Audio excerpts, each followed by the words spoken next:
Tobacco is the leading cause of non-communicable diseases and deaths.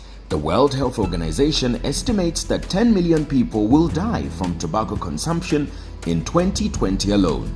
In Zambia, the yearly death toll due to tobacco-related illnesses is over 7,000, which costs the Zambian economy 2.8 billion kwacha.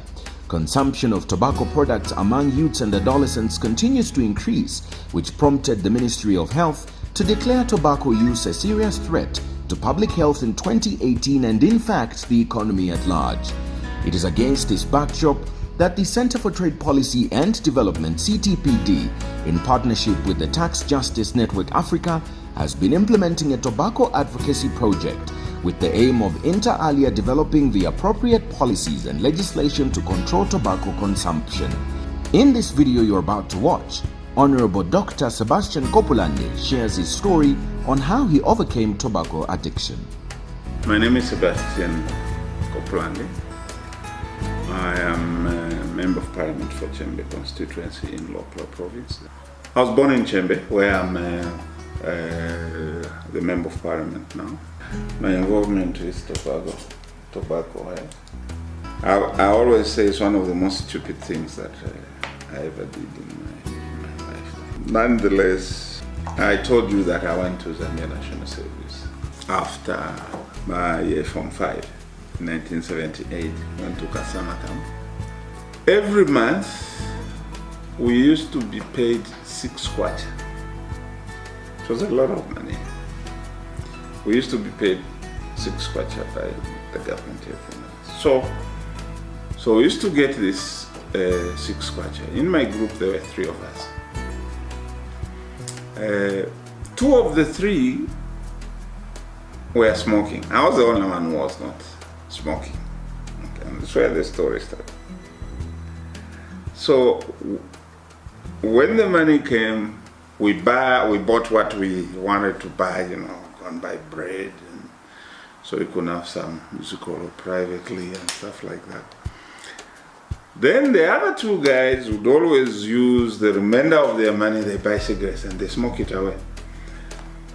So every month they would run out of money, and now they would come for my money to buy cigarettes.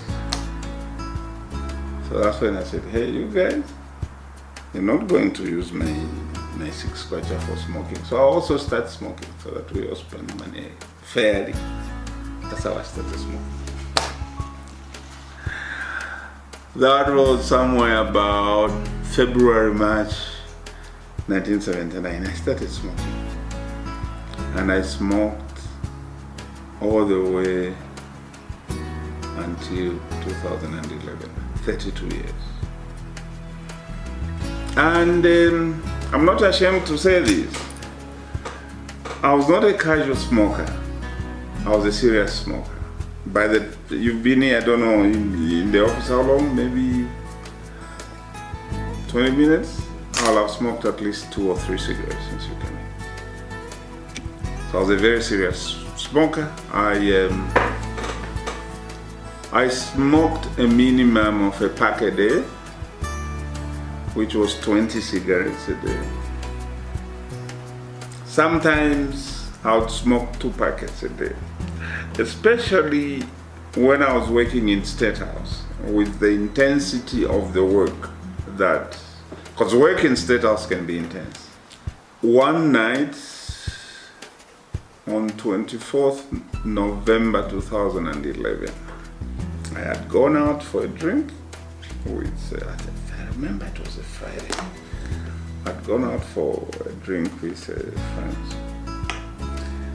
And it was a good drink, good bash.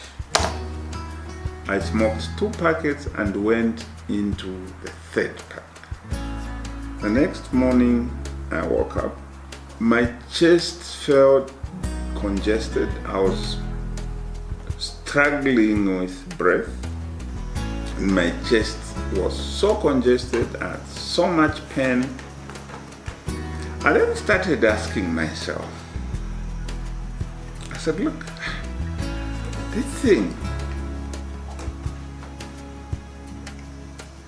is doing this damage to me. I looked around, I said to myself, I have such a beautiful family, a good wife, beautiful children. I then asked myself, do I have any reason to die? This thing is killing me. And I developed a new addiction.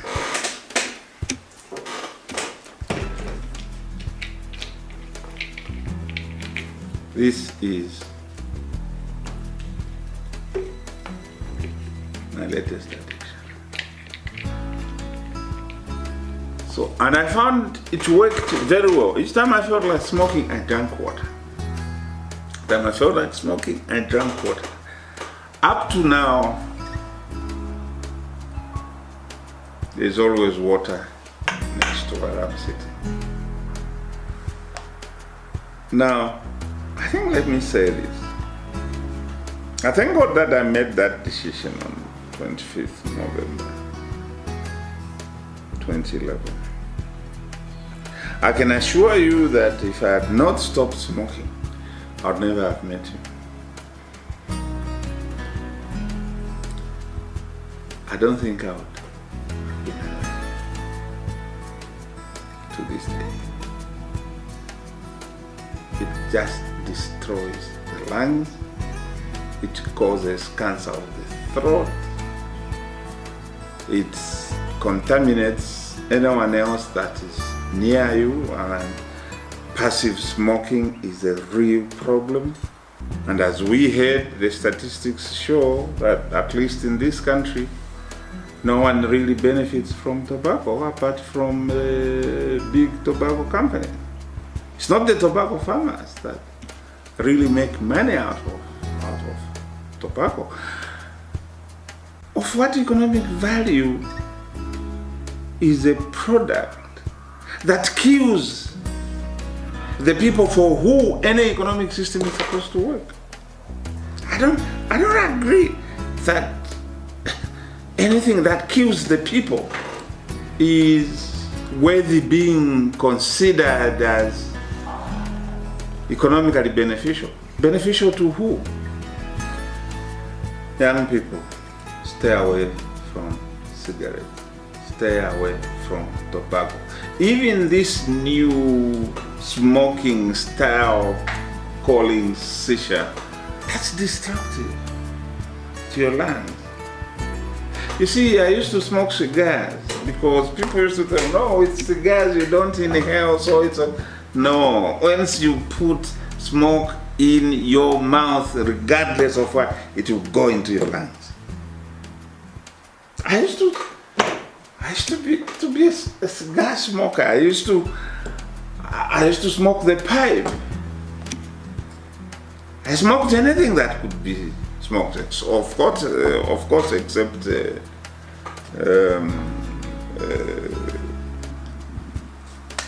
mbanje. So young people, this thing can destroy you. I started smoking at the age of 20 until when I was 52, 51. To my fellow parliamentarians, we have to address this issue very seriously. As fellow parliamentarians, we have to address this issue very seriously. This is a non-partisan issue. This is a national issue.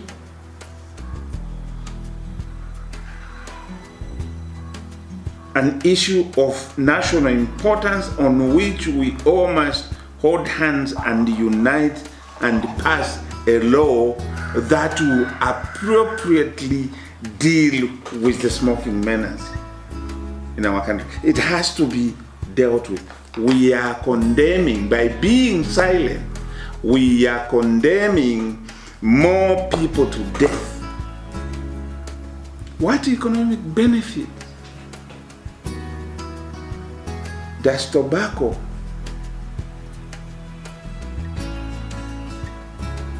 bring to Zambia? No. I would rather that income goes to educating our children. I'd rather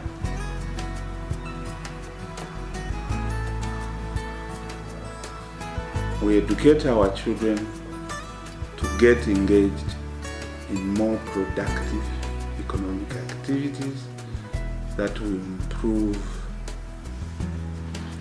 not only their well-being today, but the well-being of their posterity.